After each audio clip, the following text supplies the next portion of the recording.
No nosso Ver Mais, a gente leva a saúde muito, mas muito a sério. E a gente sempre quer trazer informações importantes para você de casa. Saber qual médico procurar, conhecer e aprender sobre diferentes doenças que podem afetar qualquer um de nós. E o câncer de pulmão é um dos mais comuns e que se tornou uma das principais causas de morte evitáveis. O que é isso? Causa de morte evitável. É sobre isso que a gente vai conversar com o cirurgião torácico, Dr. Rafael Fogolin. Dr. Rafael, é um prazer recebê-lo. Obrigada por estar aqui hoje com a gente. Eu que agradeço pelo O que convite. seria causa de morte evitável? O que é isso? Causa de morte evitável, quando nós falamos em câncer, é quando está relacionado a algum hábito de vida. Ok. Né? Então, quando você consegue transformar esse hábito, retirá-lo da sua vida, né, é possível que haja uma alteração na sua linha da vida, digamos assim. Né? Você evita aquela agressão e aquilo pode evitar que um câncer venha a aparecer no futuro e seja até a causa de morte, né, da vida dessa pessoa. Gente, é aquilo que a gente fala, prevenir é o melhor remédio. Agora, como prevenir um câncer de pulmão? Que, caso você não saiba, é o que mais mata no mundo. É isso, doutor? No mundo é o que mais mata. Uau! Pois é. Mais que câncer de mama? No mundo, quando nós levamos em consideração o mundo todo, é o que mais mata, né? Tanto nos homens quanto nas mulheres. No Brasil, nos homens é a segunda causa de morte e na mulher a terceira, tá? Da mama, claro, Sim, vem em primeiro lugar, tá bem? Mas a prevenção no câncer de pulmão, ela é um assunto muito sério, muito discutido. Tá. Por quê? Porque pode se alterar toda essa estatística que é muito feia, horrível, né? A estatística do câncer E aumentou. do pulmão.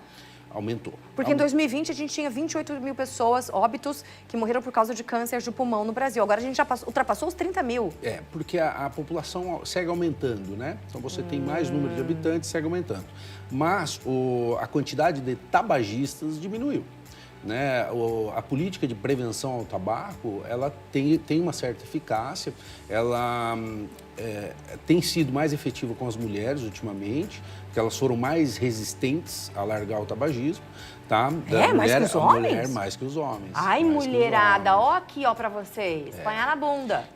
Mas agora essa estatística aumentou para as mulheres, né? Elas seguem cessando o tabagismo, mais que os homens, mas ainda tem uma grande quantidade de fumantes, né?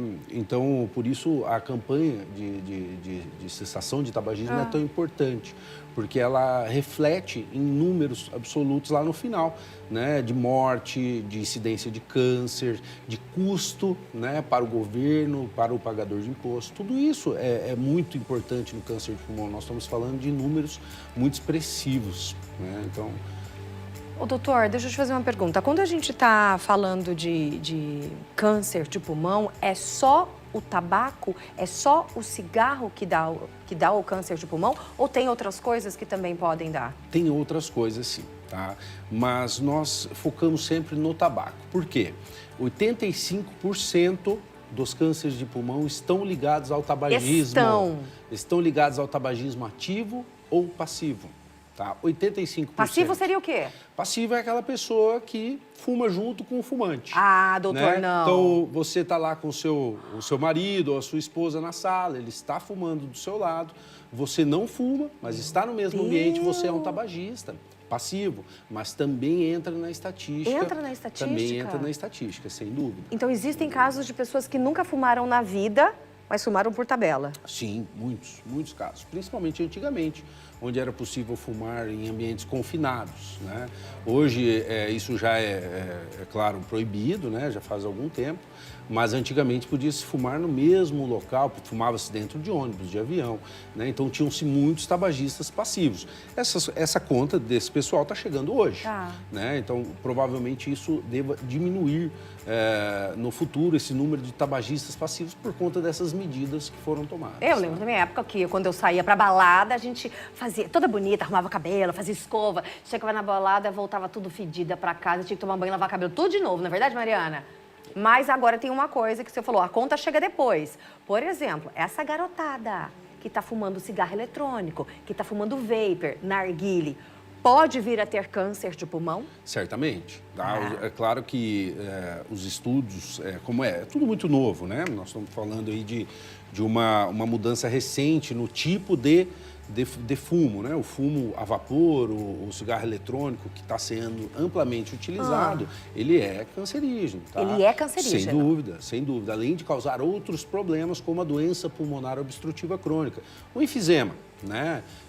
Também causa o enfisema, que é um outro problema gravíssimo. Tá? Mas sim, esse pessoal que está fumando cigarro eletrônico, narguile, vape, né? Esse pessoal também vai pagar a conta. Tá? Geralmente já começam a aparecer casos, fala-se um gap de 15 anos, tá? Para você começar a pagar a conta. Né? Claro que tem casos onde a pessoa fuma, vai ter câncer depois de 40 anos, 50 anos. Né? Então, mas a conta chega. Tá? Não tem como você inalar uma substância tóxica e achar que isso não vai ter qualquer repercussão no seu organismo. Né? Não é assim que funciona. Essa conta vai chegar sem sombra de dúvida. Ô, doutor, você falou aí, né, tem esse gap de 15 anos, mas é muito mais comum você ver o câncer de pulmão para pessoas acima de 50, 60 anos. Sim. Existem casos de pessoas mais jovens que já tenham esse câncer de pulmão? Tem casos, sim. Né? Nas pessoas, a incidência de câncer de pulmão ela é de 40 a 80 anos de idade. 40, 80? 40, 80 anos de idade. Essa é a principal faixa etária que atinge. Mas tem sim casos, pessoas bem mais jovens que têm câncer, mas geralmente não está ligado ao tabagismo. Tá. Né? Aí existe uma questão genética? Mutações. Uma predisposição genética? Principalmente em mulheres, sim. Ai, a mutação do EGFR, né, uma mutação específica, que aumenta muito a incidência em mulheres jovens. Então, tem também, não é tão comum, né, mas também existe. 43 999520380, telefone, nosso WhatsApp no vídeo. Manda a sua dúvida para mim.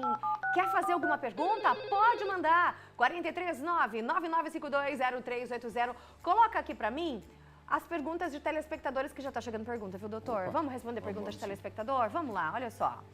Fui tabagista passivo por 23 anos. Quais os males? Posso ter possivelmente câncer de pulmão? Obrigado. Ai, ai, ai. Bom, excelente pergunta, né? Fumei, né? E agora? Parei há 15, há 10, há 20 Esse foi anos, passivo. Né? Foi passivo, esse foi passivo. Perfeito, mas também entra na conta. Entra, né? Em primeiro lugar, né, consultar um profissional, fazer um exame para ver se há algum tipo de repercussão ventilatória, que é o enfisema, né? E, em segundo, fazer uma tomografia de tórax para ver se existe algum nódulo. Né? Então, esse é um assunto muito interessante, que é o assunto do rastreamento. Né? Assim como o câncer de mama, existe o rastreamento do câncer, para o pulmão é super importante. Por quê? É um órgão que nós não conseguimos palpar, né? Diferente da mama, né? Você não tem um acesso ao pulmão. Né? E, ao mesmo tempo, o câncer ele cresce silenciosamente. Tá? O pulmão ele não apresenta dor, né, nos estadios iniciais. Tá? Então você não sente que você tem um câncer. Por isso ele é tão letal. Porque não dá sintoma. Ele é silencioso. Super silencioso. Doutor, a gente tem uma imagem ali. Ali a gente está vendo em algumas dimensões, né? Posso ir ali? Pode, por favor. Vai ali para mostrar para a gente, então, um pouquinho. Do lado de cá, doutor, do lado de cá. Isso. Então, veja bem. Aqui nós temos um pulmão, né? O pulmão ele é dividido em dois lados, direito e esquerdo. Ok. Né? E ele é como se fosse um balão. Aqui é a traqueia, que vai lá para a boca, né? Você puxa o ar entra pela traqueia, se divide e infla essas duas bexigas, que é o pulmão. Tá? Então, o cigarro ele vai destruindo a arquitetura pulmonar e vai causando alterações nas moléculas, nas células. E isso pode levar ao câncer. Um nódulo pequeno no pulmão, ele não dá sintoma algum. Né? Um nódulo grande, já um câncer avançado, começa a ter tosse, pode tossir sangue, pode ter dor, porque ele invade daí a parede torácica, só que isso já é um câncer avançado. E daí já não tem mais jeito. Se você tem tratamentos, mas a eficácia já não é tão grande. Imagine que 85% dos pacientes que descobrem câncer hoje vão estar mortos em 5 anos. Tá? Se você descobrisse em estadios iniciais, quase 60% desses pacientes estariam vivos em 5 anos. Por isso a importância de descobrir no estadio inicial, né? Por isso a importância de consultar um profissional adequado. 43 999520380. Tem mais mensagem de telespectador? Coloca na tela aí pra gente. Vamos ver. Boa tarde, graças a Deus eu parei de fumar dia 1º de outubro de 2022. Ó, quase um ano já sem fumar. Parabéns, parabéns. Tem que ter muita coragem, muita força de vontade. A minha saúde melhorou muito, as tosses secas cessaram. Que maravilha. Quanto tempo demora para dar uma melhorada no pulmão? Fumei dos 12 anos, oh meu Deus, aos 40 anos. É muito tempo fumando. Em primeiro lugar tem que consultar um cirurgião torácico, um pneumologista, para ver qual dano houve nesse pulmão da parte ventilatória. Depois fazer rastreamento. Então, assim, tem um estudo muito conhecido no nosso meio que chama Nelson, né, onde pessoas que fumaram mais de 30 anos, tá, em torno de uma carteira por dia, né, já devem fazer uma tomografia ao ano. Uma tomografia ao ano, até aí por volta de 70, 80 anos. Por quê? Caso apareça algum nódulo pequeno, nós acompanhamos esse nódulo. Tá, apareceu um nódulo de 1 milímetro, de 1 centímetro. Nós acompanhamos ou biopsiamos. Se ele continuar crescendo, opera-se, retira e a probabilidade dessa pessoa seguir em frente à vida dela é excelente. Então, quem fuma tem que fazer a tomografia todo ano? Todo ano, exatamente. Hashtag fica a dica, Fabiola e turma que fuma. Ah, tô falando, é minha chefa que eu amo, não é? Eu quero que tem que se cuidar, não é verdade? Tô falando, ó, muito amor, a gente ama. Por isso que a gente fala que quem ama, cuida. Se você tem uma pessoa que fuma, fala assim, ó, vai fazer tomografia. Todo ano vai ter que fazer, porque tem que se cuidar, tá bom? Doutor, obrigada. Manda um abraço pro doutor Ricardo Baida, que foi cirurgião torácico do meu pai, cuidou do meu pai que quebrou 5 costelas, perfurou. Você atendeu meu pai? Eu não tenho o primeiro dia com o seu irmão. Jura? Veio de Curitiba, né? Isso. Ai, que bom, gente. Tá tudo em família. Doutor Ricardo Baida também maravilhoso. Equipe maravilhosa. Obrigada, viu, doutor? Foi um prazer recebê-lo. E as portas estão abertas. A gente precisa falar sobre isso, porque a gente tem que prevenir, tem que conscientizar as pessoas. Tá bem. Tá bom? Obrigada, doutor.